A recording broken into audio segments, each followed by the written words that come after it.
Je me tenais derrière ma petite sœur et j'ai souri alors qu'elle se précipitait dans la réserve, confuse. Maintenant, j'allais prouver à tout le monde que j'étais aussi bonne. J'ai claqué la porte avec détermination. Ma sœur semblait me crier quelque chose, mais je m'en fichais. C'était le moment de mon grand plan. Nous avions environ 17 ans quand tout s'est précipité. Rema et moi, on nous a toujours dit que nous étions comme une seule personne. Oui, nous étions jumelles, bien sûr, mais il y avait une petite différence entre nous. Une petite différence, mais assez perceptible. Rema avait un buste magnifique, mais je n'avais pas cette chance. J'avais une taille 0. J'étais secrètement jalouse de ma sœur. Ça semblait lui faciliter les choses. 3 fois par semaine, nous allions au club de théâtre de l'école. Kevin, un gars dont j'étais follement amoureuse, y allait aussi. Parfois, j'avais l'impression d'y aller juste pour le voir. Il était la star de l'école. Et il détournait toujours le regard quand il me regardait. Un jour au club a été particulièrement difficile. Je me suis tenue à côté de Kevin toute la soirée. Et c'était comme s'il évitait délibérément toute interaction avec moi. Quand ma sœur et moi sommes rentrés, j'ai décidé de lui dire que j'aimais beaucoup Kevin. Mais sa réaction était prévisible. Elle a dit que Kevin était vraiment très gentil et beau. J'espérais être soulagée après l'avoir dit à Rema, mais d'une certaine manière, je me sentais plus anxieuse. Le lendemain, nous avons été appelés à l'improviste à nous réunir en cercle. La raison était bonne. Nous allions bientôt jouer la pièce principale de l'année, Roméo et Juliette. C'était une chance de faire ses preuves. Kevin a immédiatement été choisi pour le rôle de Roméo. De tous les garçons du club, il était le plus artistique. Mais pour le rôle de Juliette, ils ont décidé d'organiser un casting qui devait commencer en 15 minutes. L'excitation grandissait, mais ma sœur et moi avons convenu de ne pas entrer en compétition. Laissons le réalisateur décider qui aura le rôle. Je suis entrée dans le bureau et on m'a remis une feuille de monologue. La lumière vive me frappait en plein visage et je ne pouvais pas me concentrer correctement. J'ai regardé le directeur et je me suis figée pendant une seconde. Kevin était assis à côté de lui. Merde. Je devais l'impressionner par tous les moyens. J'ai essayé de me ressaisir, mais mon excitation m'a fait perdre complètement le contrôle de la situation. J'ai commencé à lire, mais les mots étaient tout mélangés. Roméo, renie ton père et prends ton nom, et sinon, poignarde-moi. Qu'est-ce que c'était ça? Soudain, j'ai entendu un grand rire. Tout le monde se moquait de mes marmonnements pathétiques. Kevin se roulait par terre en riant. J'ai supplié pour un autre essai, mais le directeur a dit en riant que c'était suffisant. C'était la fin de l'histoire. Je brûlais de honte. Je me suis ridiculisée devant Kevin. Il ne me parlerait plus jamais. Rema a essayé de me consoler, mais elle a immédiatement été appelée à passer l'audition elle aussi. Un peu plus tard, le directeur est sorti et a annoncé que la nouvelle Juliette était Rema. Quelque chose en moi s'est effondré, mais j'ai essayé de ne pas le montrer. J'ai sincèrement essayé d'être heureuse pour ma sœur. À ce moment-là, tous ceux qui n'avaient pas obtenu le rôle ont été priés de partir. Je voulais embrasser ma sœur pour lui demander pardon quand soudain, j'ai vu Rema marchant avec confiance vers Kevin. Hé, est-ce qu'elle flirte avec lui? Soudain, elle a sorti son téléphone et Kevin a commencé à composer un numéro avec un sourire. Je ne croyais pas mes yeux. J'avais toujours considéré Rema comme ma meilleure amie et maintenant elle me volait mon petit ami. Je ne pouvais pas le croire. J'ai couru à la maison sans entendre ma sœur. Je me suis assise dans ma chambre, encore incapable de digérer ce que j'ai vu. Soudain, on frappe à la porte. C'est Rema. Elle m'a demandé affectueusement si j'allais bien. Honnêtement, je voulais dire tout de suite. Tout. Mais une notification est apparue sur l'écran de son téléphone et c'était de Kevin. Il a dit, alors je vais faire une réservation au café. J'étais stupéfaite. Il avait déjà arrangé un rendez-vous et Rema ne m'en avait même pas parlé. Et elle était là, à faire son idiote. Je me suis ressaisie, j'ai décidé de lui poser des questions sur Kevin. Mais elle était juste évasive et stupide. Alors c'était vrai, j'étais furieuse. Je ne m'attendais pas à ça, puisque nous nous sommes toujours soutenus depuis que nous sommes enfants. Je n'ai pas pu dormir de la nuit. Kevin voulait-il sortir avec elle à cause de ses gros seins? Sinon, pourquoi détournait-il toujours le regard quand je le regardais? Mais nous étions pareils. Je voulais tellement prouver que j'étais aussi bonne qu'elle. Les jours suivants, j'ai fait comme si de rien ne s'était passé. Je reparlais à Rema, je suis allée aux répétitions de la pièce avec elle. Mais là, j'ai observé les moindres gestes de Rema avec attention. Je faisais un plan. Le temps a passé et le jour de la représentation est arrivé. Je me suis assise avec Rema dans la loge. C'est sa sœurette. Maintenant, je vais te montrer qui mérite le plus d'attention. J'ai demandé à Rema d'aller chercher des fleurs artificielles dans la réserve. J'ai menti en disant que le directeur avait décidé de les mettre sur scène à la dernière minute. Naturellement, il n'y avait pas de fleurs dans la réserve. Je me tenais derrière le dos de Rema et la regardais courir dans la réserve confuse. « Hé !» et je criai à ma sœur. « Maintenant, je vais te montrer que j'ai été sous-estimée pour rien. » Avec ces mots, j'ai claqué la porte du garde-manger. Vous auriez dû voir le dernier regard qu'elle m'a lancé. Mais c'était bien. Comme ça, elle pouvait voir ce que j'avais ressenti pendant tout ce temps. J'ai rapidement enfilé les mêmes costumes et me suis maquillée. Il ne restait qu'un seul élément, mes seins. J'ai fourré du coton dans mon soutien-gorge. Personne ne devait soupçonner une supercherie. Et je me suis dirigée vers la scène. Mais ensuite, le directeur est apparu devant moi. J'étais effrayée, je pensais qu'il avait compris. L'opération a échoué, mais tout ce qu'il a dit, c'est que j'avais l'air bien. Et qu'il était temps de commencer. Oui, ça s'est bien passé. La pièce a commencé et j'ai copié avec application tous les mouvements de ma sœur, que j'avais observés pendant si longtemps lors des répétitions. Personne n'a deviné que ce n'était pas Rema devant eux. Je me suis réjouie. Vers le final, je me suis totalement épanouie. Rema n'aurait certainement pas pu faire ça. À la fin, tout le monde a fait une ovation. J'étais submergée par l'émotion, mais ensuite, j'ai glissé mes mains sous le costume et j'ai retiré tout le coton de mon soutien-gorge. Il y avait un silence de mort dans la pièce. Tout le monde était sous le choc. J'ai crié. Et en quoi suis-je pire que Rema? Je regardais Kevin. Il était en état de choc absolu et a seulement demandé tranquillement où était Rema. Ça m'a énervé encore plus, parce que je venais de montrer que j'étais pas plus mal en point. Mais Kevin a répondu qu'elle avait beaucoup d'explications à donner. Il y a eu une agitation dans la salle alors que le directeur a essayé d'expliquer au public indigné ce qui s'était passé. Dans la confusion, Kevin et moi sommes arrivés au placard et j'ai fait sortir Rema. Elle était complètement confuse. Elle ne comprenait pas pourquoi j'étais soudainement si effrayée. Et puis je devais admettre que j'étais vraiment blessée de voir Rema arranger un rendez-vous avec Kevin alors qu'elle me mentait effondrément. J'ai eu les larmes aux yeux. Mais soudain, Rema et Kevin se regardaient de manière significative, ce qui m'a mis mal à l'aise. Rema commence à parler avec hésitation. Et chaque mot qu'elle disait me laisse de plus en plus choquée. Il s'est avéré qu'après avoir admis à Rema que j'aimais Kevin, Rema a décidé de prendre les choses en main et de parler à Kevin lui-même. Il s'est avéré que Kevin était attiré par moi et non par Rema depuis longtemps et qu'il voulait m'inviter à sortir depuis longtemps. C'est donc pour ça qu'il continue à regarder ailleurs.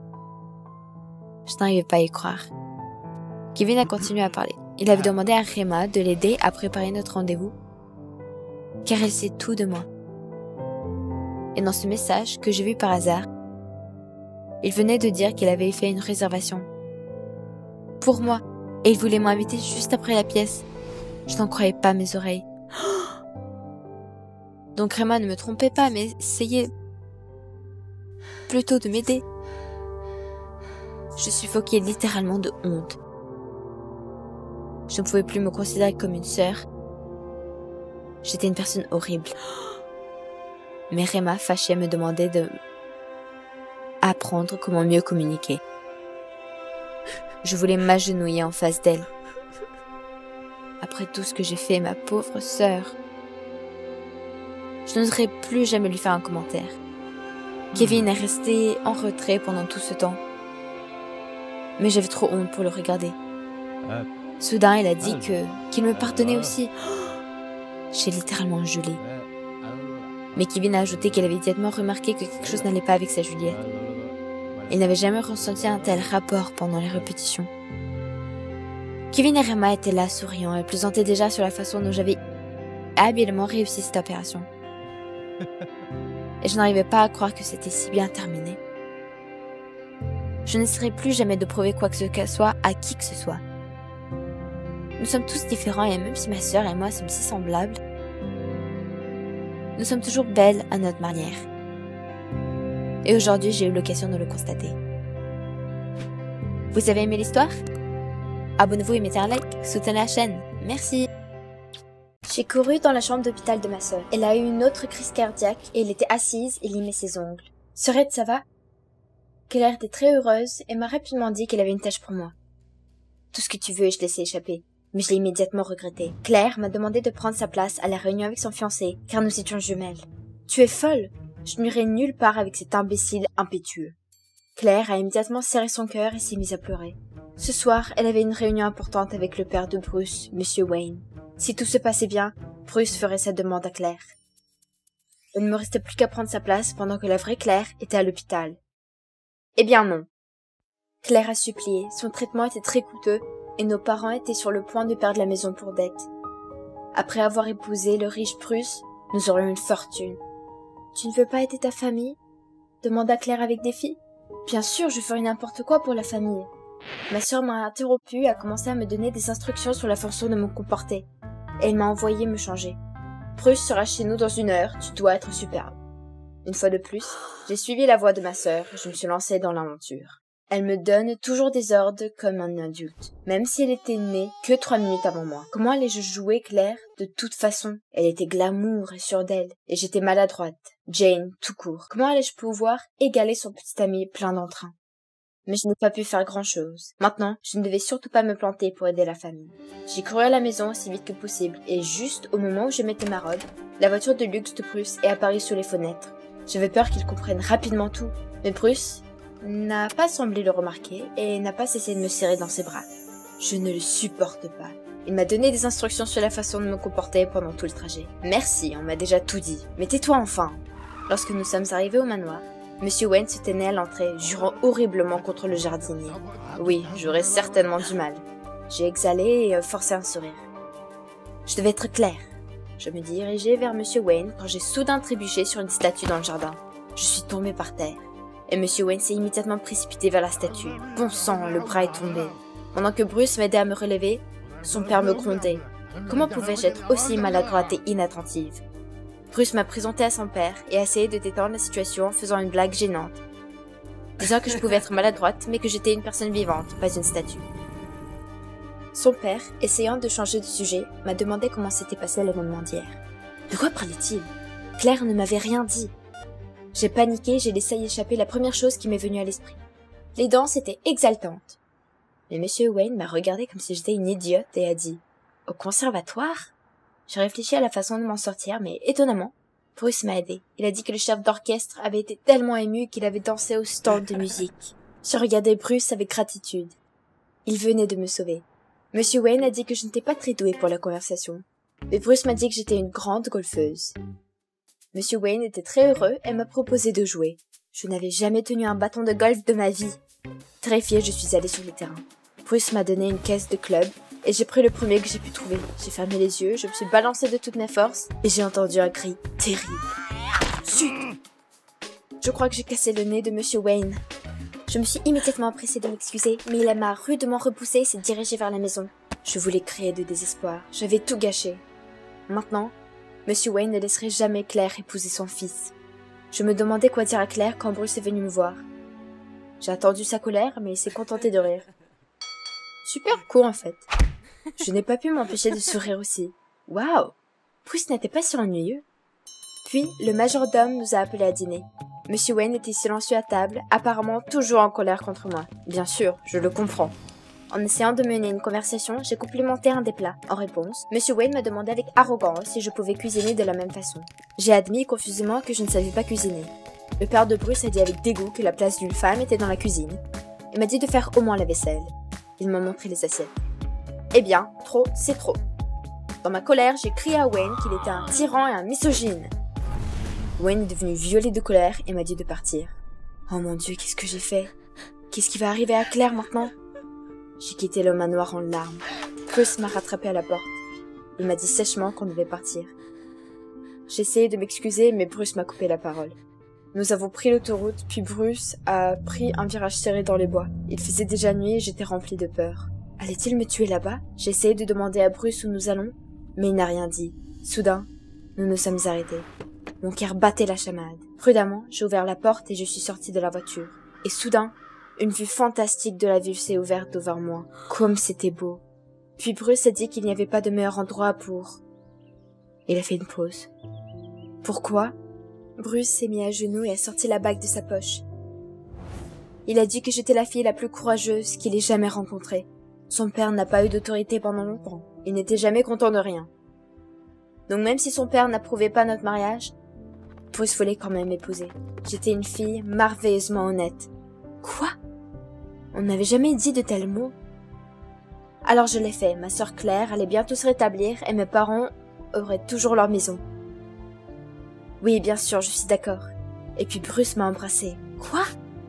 Je ne m'attendais pas à ça, j'ai même essayé d'esquiver au début, mais ensuite, je me suis détendue, je me suis laissée aller aux sentiments. Je voulais que ce baiser dure pour toujours. Nous avons regardé le coucher du soleil pendant un moment encore, puis nous sommes retournés en ville. Je ne voulais pas du tout rentrer chez moi, alors nous sommes allés nous promener dans les vieilles rues. Bruce m'a dit des choses intéressantes sur les maisons. Il en savait beaucoup sur l'architecture. J'aimais de plus en plus Bruce. Je ne savais pas qu'il pouvait être si intéressant. Bruce m'a ramené chez moi au petit matin. Nous nous sommes embrassés à nouveau et ravis, je suis entrée en courant à la maison. Et je suis tombée sur Claire. Elle allait mieux et elle avait déjà été renvoyée chez elle. Merde, j'avais oublié ma sœur. Alors maintenant, je suis la mariée? Demanda-t-elle d'un ton sec. Je me suis souvenue de mon baiser avec Bruce et j'ai rougi, incapable de répondre. Puis Claire a remarqué la bague. Oh, des diamants! S'exclama-t-elle joyeusement. Et sans cérémonie, il m'a retiré la bague du doigt. Claire a dit en souriant qu'elle était satisfaite de moi. Pour une fois, je n'ai pas foiré. Mais pour la suite, elle se débrouillera toute seule. La semaine suivante, Claire était occupée à préparer le mariage. Il a été décidé que la célébration du mariage aurait lieu dans 1 mois. Je n'arrêtais pas de penser à Bruce. D'une part, je me sentais coupable de l'avoir trompé. D'autre part, je ne pouvais pas croire que j'avais été si heureuse avec lui cette nuit-là. Juste quand je pensais que je commençais à oublier, Claire l'a emmené rencontrer nos parents. J'étais terrifiée. J'ai dû rester dans ma chambre toute la soirée. Même si Bruce connaissait l'existence de sa sœur jumelle, Claire m'avait dit de rester à l'écart. Mais même dans ma chambre, je pouvais entendre Claire commander Bruce. J'ai mis mes écouteurs pour ne pas avoir à tout entendre. Et puis la porte s'est ouverte et Bruce est entré. Il a fait une pause à la porte, confus. Mon Dieu, m'a-t-il reconnu? Mais Bruce a expliqué qu'il cherchait la salle de bain. Il était sur le point de partir quand il a soudainement fait une pause. Pendant une seconde, j'ai cru que Bruce m'avait reconnu et qu'il allait me faire un gros câlin, bien sûr. Rêve donc. Mais au lieu de cela, Bruce a dit qu'il était heureux de me rencontrer et qu'il espérait me voir au mariage. Je souffrais beaucoup, mais j'ai accepté en retenant mes larmes. Il était temps de comprendre que Bruce ne m'aimait pas, mais ma sœur. La veille de la cérémonie, Claire m'a persuadée d'aller à l'enterrement de filles de jeunes filles. Elle était libre et facile. Et elle a traité Bruce de gosse de riche et a promis à ses amis une voiture cool à ses frais. Je me sentais malade et en colère. Bruce ne méritait pas d'être traité comme ça. C'était un type formidable, pas un sac d'argent. J'ai sorti mon téléphone, il devait savoir la vérité. Mais Claire m'a arraché le téléphone des mains, criant que je voulais sans doute que nos parents perdent notre maison. Et puis, elle s'est accrochée à son cœur. Arrête de faire semblant, Claire. Je n'y crois pas, mais j'étais déjà en train de composer le numéro, mais Claire est soudainement devenue pâle et est tombée par terre. Oh mon Dieu, elle se sentait vraiment mal. J'ai appelé une ambulance et nous sommes précipités à l'hôpital. Les médecins examinaient Claire et je n'arrêtais pas de marcher dans le couloir. Et puis le médecin est sorti. Enfin, il était inquiet. Il m'a dit qu'en raison des fréquentes attaques, le cœur de Claire était très usé et qu'il devait subir une opération coûteuse ou que la prochaine fois, la valve cardiaque pourrait défaillir. Oh mon Dieu! J'ai couru vers le pavillon. Avec ses dernières forces, Claire m'a appelé, me disant pour la première fois que j'étais sa sœur préférée. Elle m'a supplié de la remplacer au mariage. J'étais déchirée entre ma douleur pour ma sœur et mes sentiments pour Bruce. Mes émotions m'ont submergée, alors sans répondre, j'ai couru hors de la pièce. Et j'étais là, debout devant l'autel, dans une magnifique robe de mariée. Bruce était là, si beau, si désirable, et maintenant, si inaccessible. Quelques minutes de plus et il serait le mari de Claire. Je préfère lui donner mon cœur si je le pouvais. Ne puis-je sauver ma sœur qu'au prix d'un mensonge? Le prêtre a commencé à parler du véritable amour, et j'ai réalisé que je ne pouvais pas tromper Bruce comme ça. « Arrêtez !» ai-je crié. Le prêtre s'est figé dans l'incrédulité, et les invités ont commencé à changer de regard. J'ai jeté mon voile et j'ai tout dit à Bruce, que Claire était à l'hôpital et que j'étais Jane, sa sœur. Et puis, à la réunion avec ce père, ce n'était pas Claire non plus, mais moi. J'ai fait une pause, incapable de dire un seul mot. Je pensais que Bruce serait furieux, mais soudain, il m'a embrassée. « Bruce, qu'est-ce qui se passe ?» Il s'est alors penché vers moi et m'a chuchoté qu'il avait remarqué un changement chez Claire. Depuis le jour où j'ai rencontré son père. Mais il aimait cette Claire, courageuse et forte, beaucoup plus. Et puis il a dit à haute voix que c'était avec moi qu'il voulait être. J'ai eu l'impression d'arrêter de respirer. Bruce a fait un signe de tête au prêtre qui a continué la cérémonie, me demandant si je voulais prendre Bruce comme mari. Je me suis figée pendant une seconde, puis j'ai dit non. Toute la pièce est sursautée et Bruce était stupéfait. Je lui ai donc parlé honnêtement de l'opération de Claire et des dettes de nos parents. Je ne voulais pas que Bruce pense que je l'utilisais pour l'argent. Je pouvais gérer tout ça toute seule. Et sauver la famille. Des larmes ont jailli de mes yeux, j'ai essayé de partir, mais Bruce m'a attrapé le bras. Il m'a dit qu'il m'aiderait certainement et que les dettes n'étaient pas une raison pour annuler le mariage. Après tout, il m'aimait vraiment. Je ne pouvais pas le croire. Absolument heureuse, j'ai embrassé Bruce. En nous regardant, le prêtre a souri. Je pense que nous pouvons continuer la cérémonie. Et j'ai soudain compris. L'essentiel est de suivre son cœur. Il vous dira toujours le bon chemin. Nous avons échangé nos bagues et commencé à s'embrasser. Vous avez aimé la vidéo? Alors abonnez-vous et mettez un like. Merci.